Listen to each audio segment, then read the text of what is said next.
రోజుకి కొన్ని లక్షల జీవులు యముని ఇంటికి వెళుతున్నాయి అతిథులుగా. శేషాహస్థావరమిచ్చంతి, మిగిలిపోయిన వాళ్ళందరూ నేను బాగుంటే బాగుండు అనుకుంటూ ఉంటారు. కిమాశ్చర్యమతః పరం, ఇంతకంటే ఆశ్చర్యమైన విషయం ఏముంది అని అన్నారు.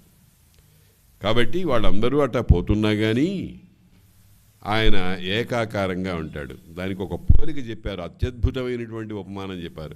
నభంబుగతి, ఆకాశంలాగా. తక్కిన అన్ని భూతాలు కూడా నశిస్తున్నాయి కానీ ఆకాశం అనేటువంటిది ఏ వికారము లేకుండా హాయిగా ఎప్పుడూ ఏకరూపంగా ఉంటుంది. ఎందుకనంటే అది పరమాత్మ యొక్క మొదటి ఆవిర్భావం.